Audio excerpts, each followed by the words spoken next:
So then, let me connect this with the problem of birth and death, which puzzles people enormously, of course.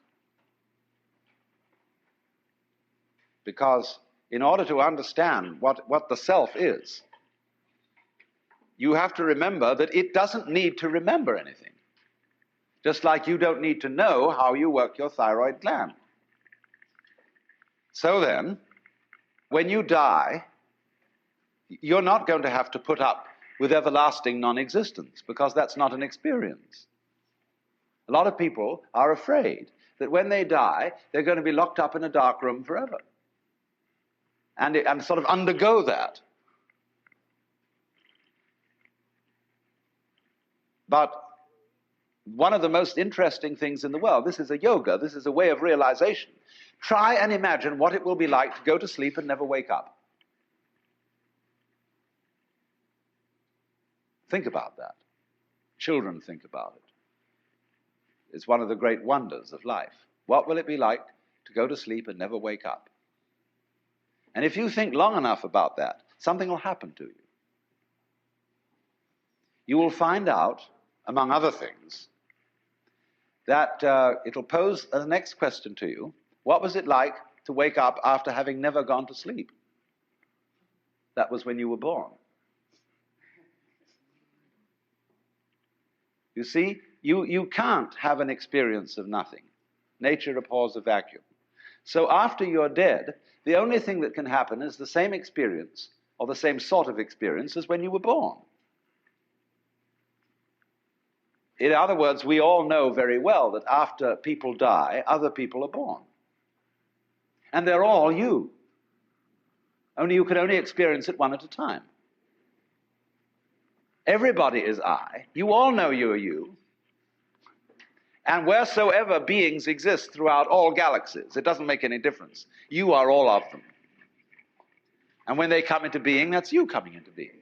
You know that very well. Only you don't have to remember the past.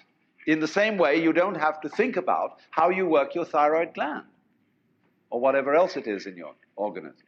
You don't have to know how to shine the sun. You just do it. Like you breathe.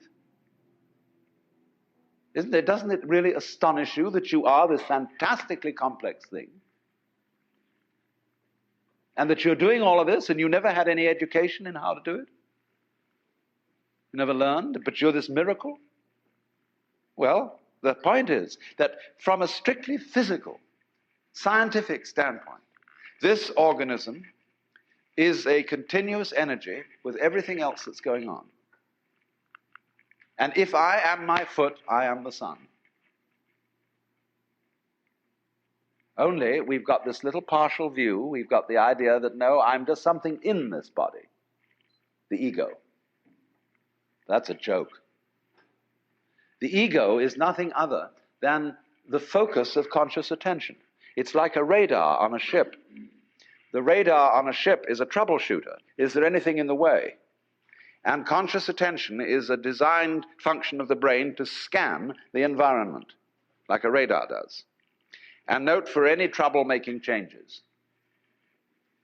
But if you identify yourself with your troubleshooter, then naturally you define yourself as being in a perpetual state of anxiety.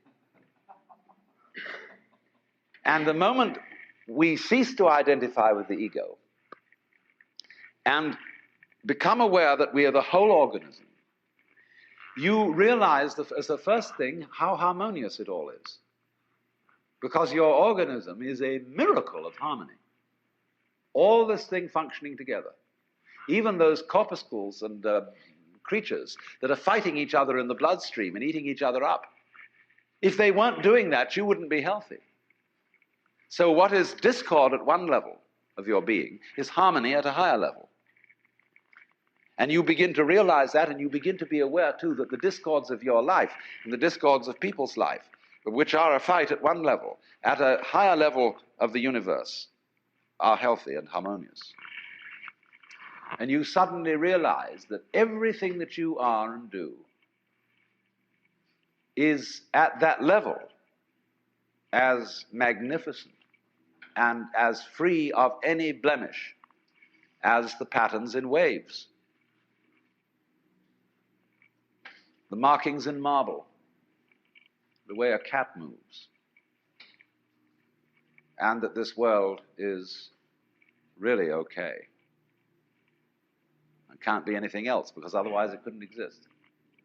But the reality underneath physical existence, or which really is physical existence, because in my philosophy there's no difference between the physical and the spiritual. These are absolutely out-of-date categories. It's all process. It isn't stuff on the one hand and form on the other. It is pattern. Life is pattern. It is a dance of energy. So I will never invoke spooky knowledge. That is to say that I've had a private revelation, or that I have sensory vibrations going on a plane which you don't have. Everything is standing right out in the open. And it's just a question of how you look at it. So you do discover, when you realize this, the most extraordinary thing to me that I never cease to be flabbergasted at whenever it happens to me.